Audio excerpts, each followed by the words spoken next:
Greetings, welcome back to another session of AutoCAD. So we are still sticking with the tangency problem and I'm going to continue with this. So this is the last example we did and we plotted the examples we've done. We are going to continue with this and we are going to look at exercise 8 with respect to this. But I want to show you something. So the moment we are done with this, because we turned off the construction layer, right? We turned it off. It was turned off. So when you hit or double press your middle mouse button to zoom fit, let me minimize this. So even though, because you, per the way you made your sketches in this drawing document and you turned on you use the construction layer and it's currently turned off and it cannot be seen, you might be asking, why isn't that this drawing is fitting the entire screen, right? So let me turn on the for construction again, the construction layer and see. You can see that all the operations or all the commands we used while the for construction layer was turned on is still active, right? So we can just delete it because we don't need them again. And now double press the middle mouse button and you can see we have our A3 sheet zooming and fitting the entire screen.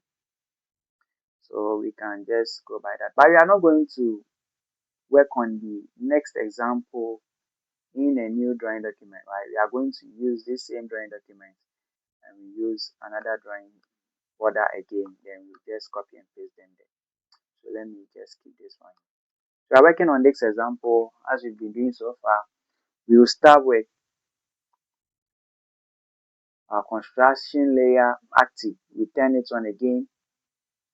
Then we start with, so this I want to just start by sketching a vertical line and an horizontal line again.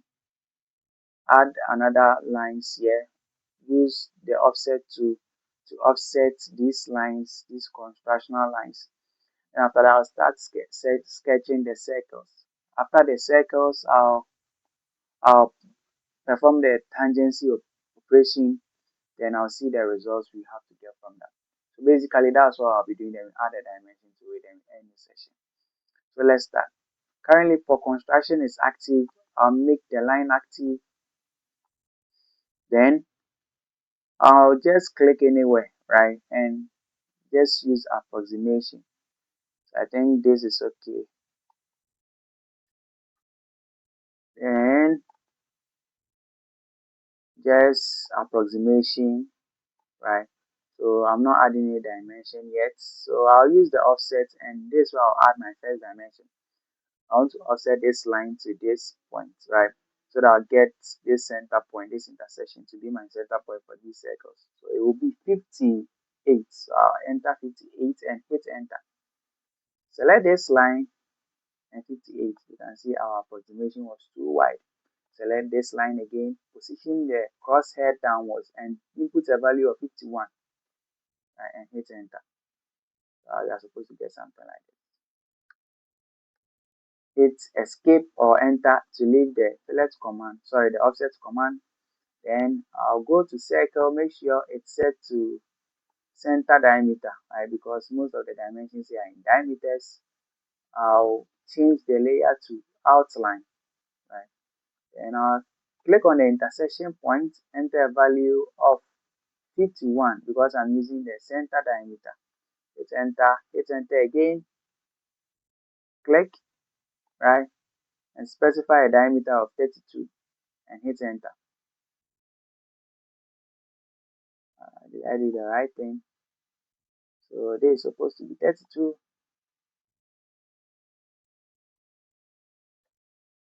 It's looking some way for me. So let me just do that again.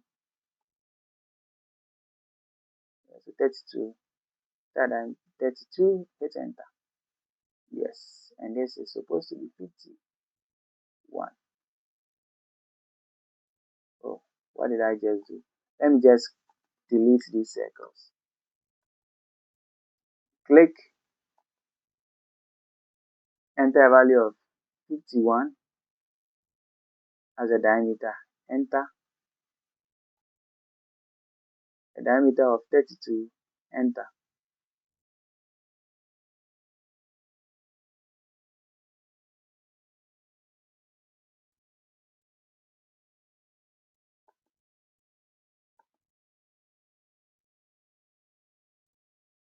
So the second one, I think it used the radius. So it was using a radius of 32. So now to continue, we click on the center diameter again. So you have to make sure it's always center diameter, right? So currently it's center diameter. How do I know? You can see that I've explained this already. So you can see clearly looking at the way the crosshair is or the dimensions move in the parametric dimension moving around the circle. It's showing it's around the quadrants, like two quadrants, and you can see that it's basically the diameter. If it was radius, it will start from the center point to one quadrant. So the next is to specify the diameter for this circle, and it's 20 and 32 again, right? So diameter of 32. But because I've used 32 already, if you look at the command line, you can see that we have specify diameter of circle and have 32 already specified. So I can just hit enter and 32 will be applied. Click again and I'll specify a diameter. So I can just come here, click diameter or hit D on my keyboard and just write in or type in a value of 20. Enter. Right, so you can see that most of the job has been done. The next is to add these offset distances, which is 32 to the left and 38 to the right. So let's do that. Offset distance of 32, 32 to the left, 38 to the right. Hit enter. So now I'm going to specify these diameters, right? These circles, draw them on the dimension. So this is supposed to be, we have a 26 diameter, which is for the larger one, and the smaller one is it has a diameter of 13, which is a drill hole. So let's do that. So the 26, hit enter. Because I'll be doing the same thing here, it's two bosses. So it's just the same thing here. Let me just hit enter and hit enter for this too. Hit enter again. Specify diameter, right? And I'm going to specify diameter of 13. Hit enter, enter, and the center point and hit enter again. I've explained this already. So currently we are almost done with the work. Let me just use the circle tan radius. Select this circle, specify a radius. So it has a radius of 58. Enter. Hit the tan radius again. This, and a radius of 70. Enter. So that's not the way I want it. I'll delete this circle, tan radius, select this and hit a value of 70, hit enter. So this has been explained. If you try it and you are still not getting what you want, to keep on trying, right? Because you're in the software, it's not going to take anything away from you. So you just keep on trying. So yeah. So you position your mouse or your crosshair to the opposite side where you want the center point to be, right? So if you want the center point to be around this side, then it means you bring your mouse pointer or the crosshair to the opposite side.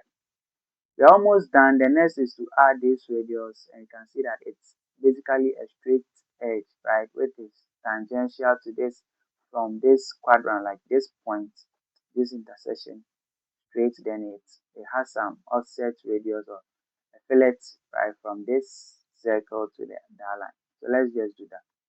So we click on line, we just sketch a line without any dimension. Just click anywhere. Then we leave everything to the software. We also just select this and just click anywhere, right? No dimension. Then we move on to the fillet. So in AutoCAD, we specify our fillet radius to be 16, then you hit enter. After that, you click on this line and click on the circle. The software will do everything for you. You click on the line, click on the circle, and AutoCAD will do everything for you. Then you hit enter again. Escape to leave the fillet command. Next is to perform our trimming. We do the trim operation to make sure to avoid any confusion. Let me turn off the construction layer and just trim everything up.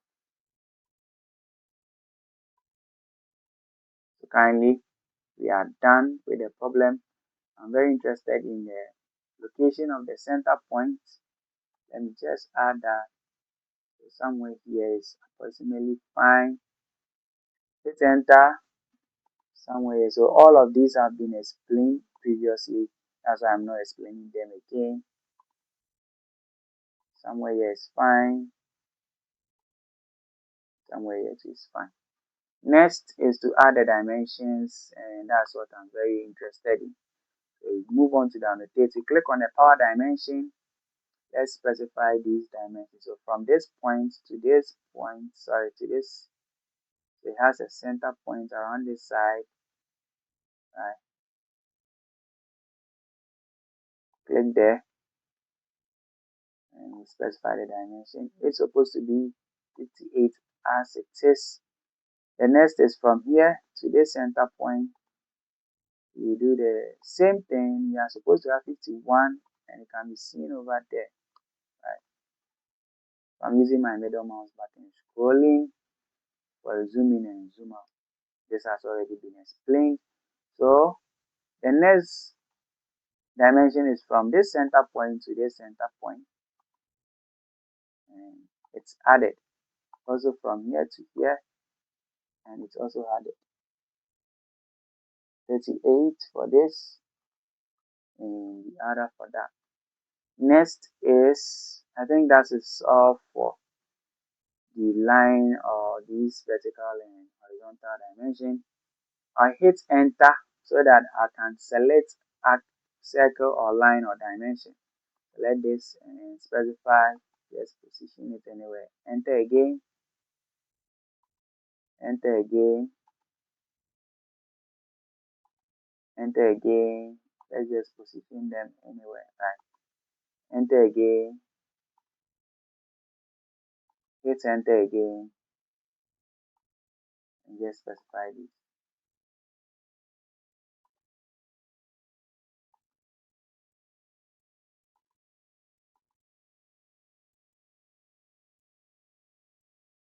So next is to specify this diameter. So with this, I'm going to add some notes, right? We've explained all of this already, how to do this. So I'm going to add some notes, which will be 2 bosses. Shift enter. Then this one comes, then I add a drill, and I'll pick the symbol for this diameter. It can be found here. Right, so on the power dimensioning tab, which will appear automatically when you double click on the dimension. You have access to this, so you just click on the diameter, the symbol will be added, and we type in 13. And we close the editor. Now we have that, right? There's also another way you can do this by adding notes, as I've been saying, but we will get to that place. So we are done with exercise 8. See you in the next.